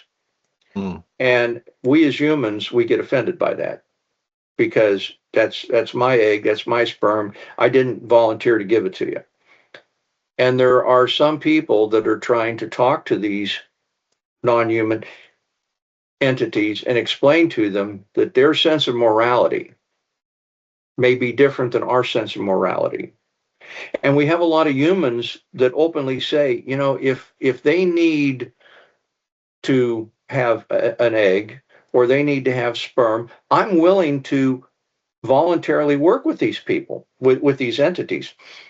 Um, and we have people in our group that says that. And you even have some people that say, you know, if they want to take me in their ship and go away, I'll go. Mm-hmm. That's me. But That's me. As long as I can bring so my dog. yeah, well, I don't know. And I remember that one picture of where they're taking the beam is beaming up a cow or something, and the alien says there's no sign of human life, and all the humans or no sign of intelligent life, and all the humans are standing around watching the cow being taken up. But anyhow, um, I think it's important that you may meet a being that doesn't really want to be friends with you, but you don't need to burn the bridge and give that being an image that humans are ugly, nasty Mm. people.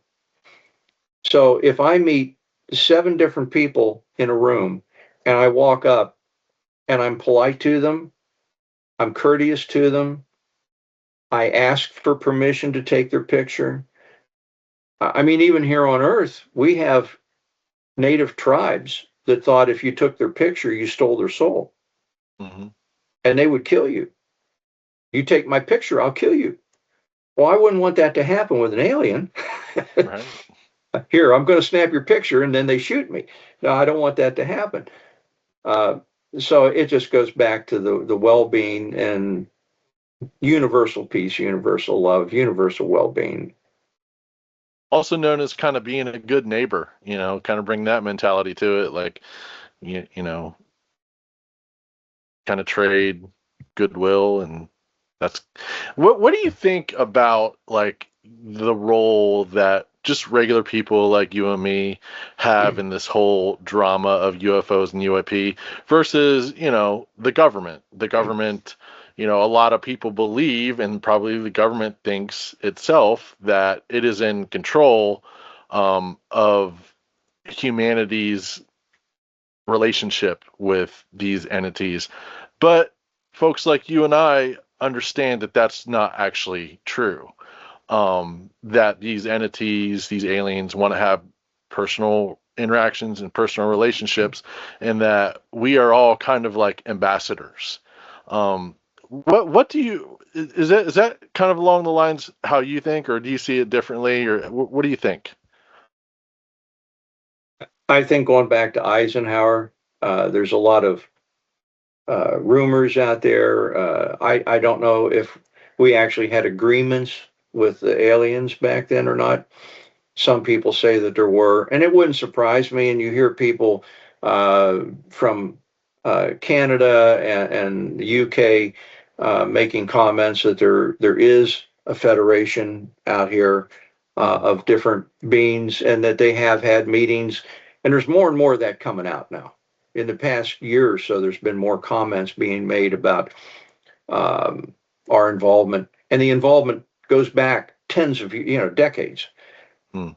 And I think that we're coming to a point now that if you look at what Trump said, open up the floodgates and let the people know about this stuff, and it's not happening.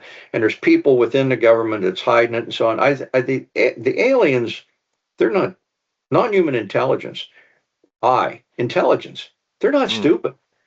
Mm. Um, and I think that when you call them in and then fry their circuitry and make them crash so that you can retrieve the egg or whatever it is, um, I I tell people the true disclosure is not going to come from the government. I agree. And I believe that aliens are gradually coming out of the woodwork and gradually exposing more of themselves to us. And I think that the grassroots people, not the Pentagon or any other big government stuff, I think we, the people, are going to be the disclosure. I think that what's a timeline? I don't know. Maybe another year or so. That it obviously it has to be gradual. I think anytime there's a big organization, a big company, a big group, and if you do something too fast, it implodes. So you have to take something that is this massive and do it in little bits at a time, and break the people in slowly. But as long as we have entities out there that are trying to create malicious beings, malicious UFOs, and pose that it's alien when the aliens had nothing to do with it.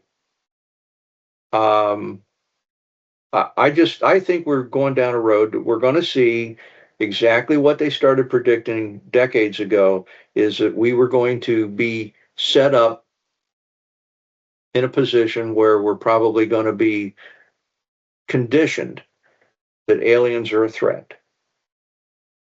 And I already know that that's not true. It's not true 100%.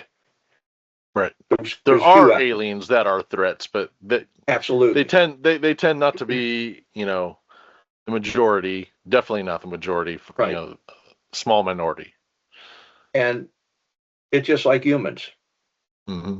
You walk down the street, you're going to meet a few real good ones, you're going to meet a few real bad ones, and you're going to meet a few that are, run middle of the road.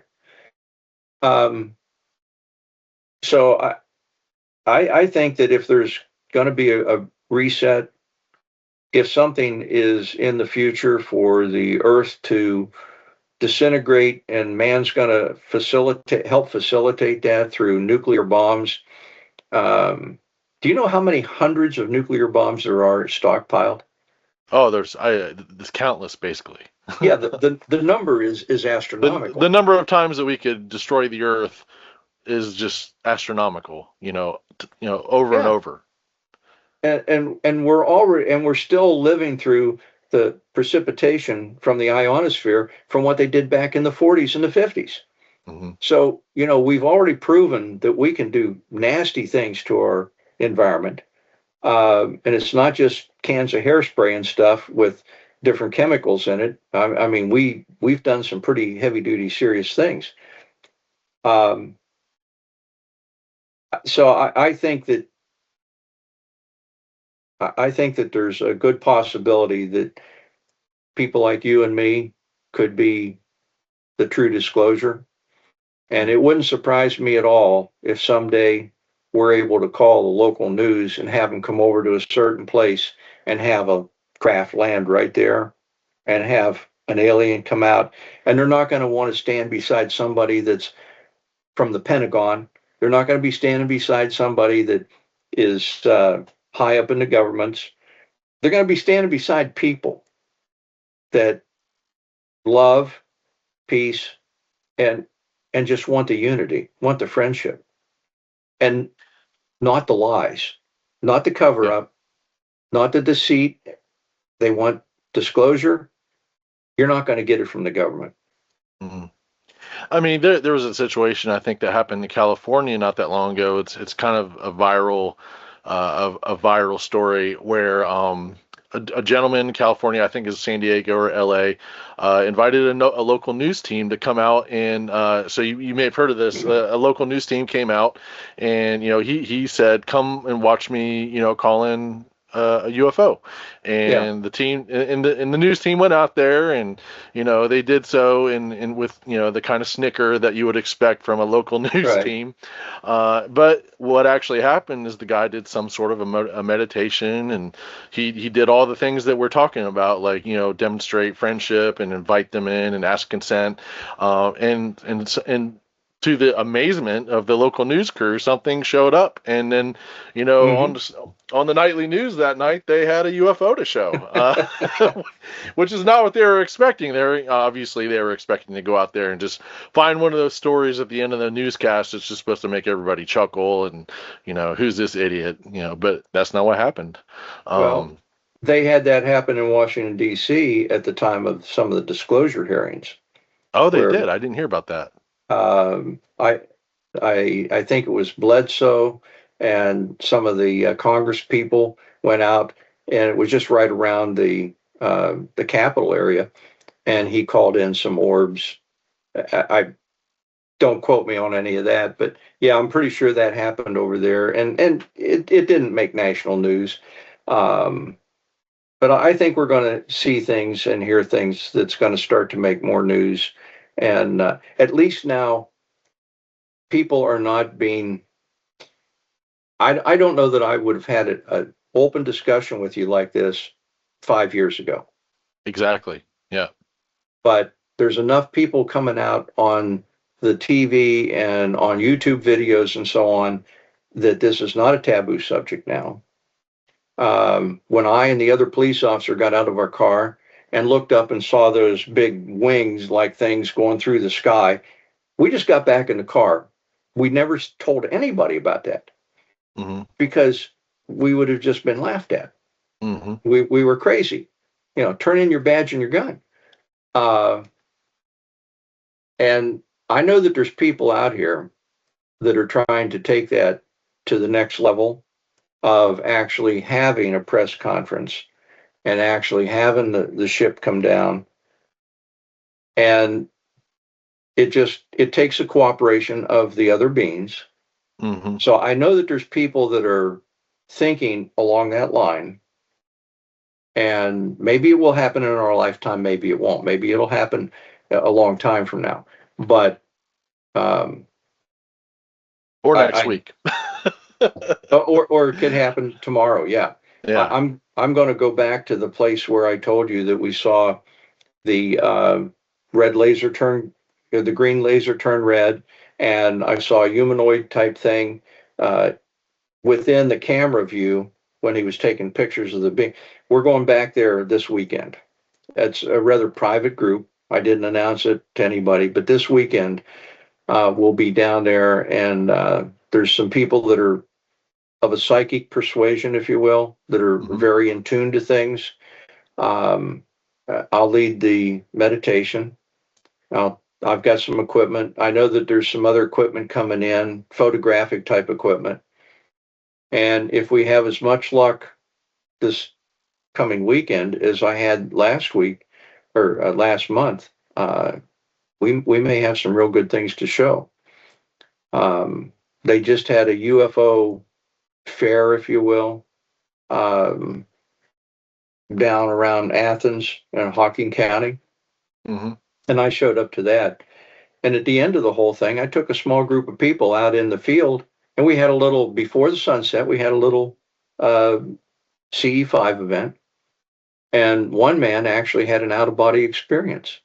Oh, I've got wow. people, yeah, I've got people here I don't know from a hill of beans. Um, and that's where there was a young lady there that she had the perception that there was a creature behind her. She wasn't afraid of it, but it was a Mm. creature.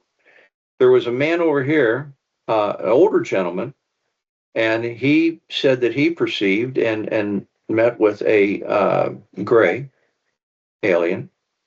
But the one man that apparently has had no exposure to this kind of stuff at all, and as I was talking about us going up and looking back at the fairground and going up higher and then looking out in the cosmos, he said he actually had an out of body experience.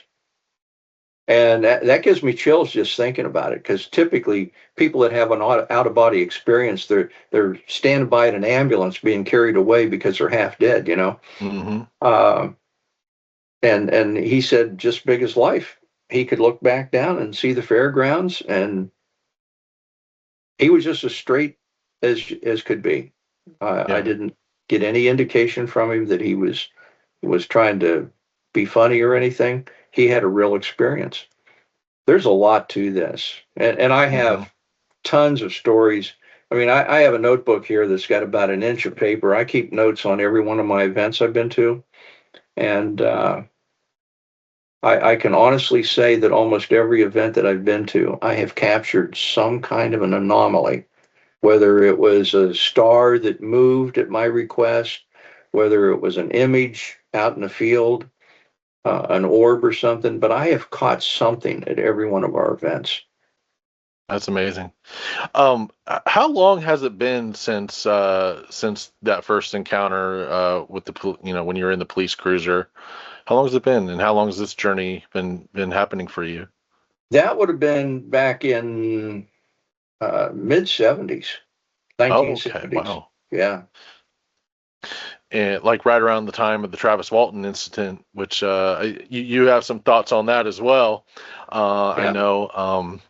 But we don't have to get. Maybe we could save that for next time. I kind of hit my limit when I hit around 2 hours, just as far as like just being on the spot with interviewing somebody and trying to Yeah. but Ed, it was an amazing. This was an amazing experience getting to talk to you, and I hope we get to do it again. And I'm going to be in Ohio in about a month, and for a couple months to watch my nephew play high school football up in the Akron area. But I hope maybe I can join you on an outing at some point if it works out. I think that would be a lot of fun, and hopefully I get my upgraded camera equipment by then. that's that's the What kind of plan anyway. camera equipment do you use? I want to get a Canon R7, which is full frame, but I guess they call it a cropped frame. Really, really amazing sensor. And I'm not exactly sure what lenses I'm getting with it, because I initially wanted this 200 to 800 millimeter zoom lens so I could get right in on it, but then like the aperture does the f-stop doesn't go down quite as low as I would like it. But I've heard a lot of people saying that having a wide angle lens that lets in a ton of light is kind of the way to go, and that that allows you to zoom in without getting all the graininess. Well, you're shooting nighttime video or nighttime still pictures probably. And if you do that, you don't want it to try to focus. You want Yeah. manual focus. Um, so I actually had an older Nikon lens that didn't interface with my new Nikon. Physically, it will, but Hmm. electronically, it doesn't. And that's Right. fine because I use everything on manual focus. Yeah. And that could save you some money. I I can zoom out there to 200. I've got a multiplier that I can go out to 300 or 400. I shoot most of my stuff at 80 millimeter. Hmm. So I've heard that. Yeah. yeah, when I've actually opened it up to 50, but 80 is real comfortable. I get a lot of the sky because I can't see what I'm shooting. What Mm. I'm doing is I'm pointing the camera in that direction, and then I lock it down and I touch the button, but I can't really see. Even if it's a real bright star, I might be able to see it in the viewfinder, but at dead of night, you see very little stuff. So I have found if I leave it open to 80, I've got a nice wide field. I can swing the camera over in that general vicinity, snap the picture, and take the hands off, and it works perfect. Yeah. So food for That thought. makes sense. Food for thought, definitely. Yeah, and I stay around 1,000, maybe a couple thousand ISO. Okay. Yeah, Uh, I got like that's something ridiculous, 50,000 ISO or something on yeah. that Nikon. But if you do that, everything's going to look like sand on the beach. Hmm. So I used to stop at 400 ASA. I really like 400. I Yeah. shot a lot of film at Trimax. it was 400 ASA. I used to develop a lot of my own film. Trimax, that's the old black and white film, I believe. Yeah. The Tri-X 400 and the Trimax. Yeah, I learned on a manual Pentax using all that gear. That was a good time. Well, and then you could take the 400 ASA Trimax and you could put it in diaphragm for the developer, and you ran it out to something like 2400 ASA by using diaphragm on it. Oh wow! Just instead of the regular developers. Huh. Yeah. I didn't get that deep into the. I mean, I did do darkroom work, but I didn't really get into. I just used whatever developer they gave us in school. Yeah. So, but I love that I was able to kind of catch the end of analog photography before digital completely took over. Which the digital now is amazing, and it's way better than any kind of.